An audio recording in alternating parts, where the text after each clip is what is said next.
ഓം നമോ ഭഗവതേ വാസുദേവായ. പ്രിയ സജ്ജനങ്ങളെ, എല്ലാവർക്കും നമസ്കാരം.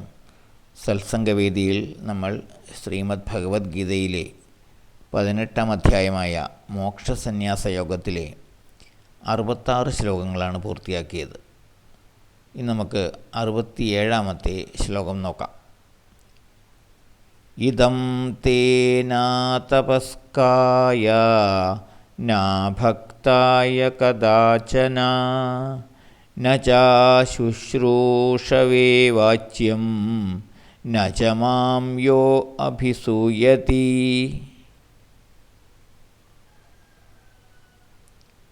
തേ നീ ഇതം ഇത് അതായത് ഈ ഗീതാതത്വത്തെ അതപസ്കായ തപോനിഷ്ഠയില്ലാത്തവനും അഭക്തായ ഭക്തിഹീനനും അശുശ്രൂഷവേ ശ്രവിക്കുവാൻ ആഗ്രഹമില്ലാത്തവനും യ മാം അഭ്യസൂയതീച അതുപോലെ എന്നിൽ അസൂയയുള്ളവനും അതായത് എന്നെ നിന്ദിക്കുന്നവനും കഥാചന ഒരിക്കലും ന വാച്യം ഉപദേശിക്കരുത്.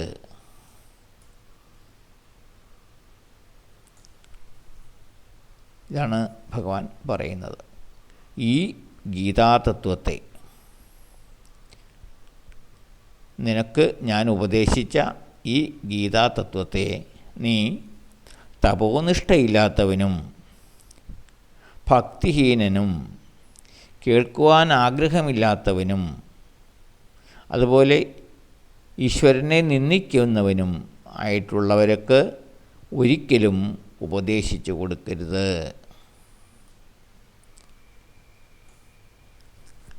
ഇതാണ് ഭഗവാൻ പറയുന്നത്. ഭഗവാൻ അർജുനന് ഉപദേശിച്ചു കൊടുത്ത ഈ ഗീതാതത്വത്തെ കേൾക്കുവാൻ താൽപ്പര്യമില്ലാത്തവനും ഈശ്വരഭക്തി ഇല്ലാത്തവനും സാത്വികമായ ശരീര വാക് മനസ്സുകൾ കൊണ്ട് സാത്വികമായ തപസ്സനുഷ്ഠിക്കാത്തവനും ഈശ്വരനെ നിന്ദിക്കുന്നവനും ഈ ഗീതാതത്വത്തെ ഒരിക്കലും ഉപദേശിക്കരുത് എന്നാണ് ഭഗവാൻ പറയുന്നത്. ഈ തത്വജ്ഞാനത്തിന് അധികാരി ഭക്തൻ മാത്രമാണ്. ഭോഗാസക്തർക്കും ഈശ്വരനിന്ദ ചെയ്യുന്നവർക്കും ഗീതയുടെ പൊരുൾ ഗ്രഹിക്കുവാനാവില്ല എന്നതാണ് വാസ്തവം. അതുകൊണ്ട് അതറിയണമെന്ന് താൽപ്പര്യപ്പെടുന്നവർക്കും ഗ്രഹിക്കുവാൻ യോഗ്യതയുള്ളവർക്കും മാത്രമേ അത്യന്തം ഗോപ്യമായ ഈ തത്വം നീ ഉപദേശിക്കാവൂ. അവർക്ക് മാത്രമേ അത് ഉൾക്കൊള്ളാനാവൂ എന്നാണ് അർജുനനോട് ഭഗവാൻ പറയുന്നത്. വഴിയെ പോകുന്നവനോട് ഗീതയിലെ 2 ശ്ലോകം ചൊല്ലി അവനെ ബോധവാനാക്കാം എന്ന് കരുതുന്നത് മൗഢ്യമാണ്. ആത്മാർത്ഥമായ താൽപ്പര്യമുണ്ടെങ്കിൽ മാത്രമേ ഗീത പഠിക്കുവാൻ കഴിയൂ.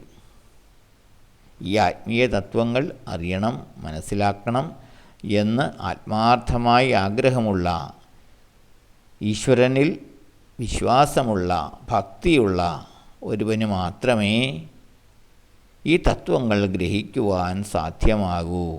അതുകൊണ്ട് അങ്ങനെയുള്ളവരോട് മാത്രമേ ഈ തത്വങ്ങൾ പറഞ്ഞിട്ട് പ്രയോജനമുള്ളൂ. അതുകൊണ്ട് ഞാൻ നിനക്ക് ഉപദേശിക്കുന്ന ഈ തത്വങ്ങൾ, ഈ കാര്യങ്ങൾ നീ അതിന് കേൾക്കുവാൻ താൽപ്പര്യമുള്ളവരോട് മാത്രമേ പറയാകൂ. ഇതാണ് ഭഗവാൻ ഈ ശ്ലോകത്തിലൂടെ പറയുന്നത്. അടുത്ത ശ്ലോകം നമുക്ക് അടുത്ത ദിവസം നോക്കാം. എല്ലാവർക്കും നന്ദി, നമസ്കാരം. ഓം നമോ ഭഗവതേ വാസുദേവായ.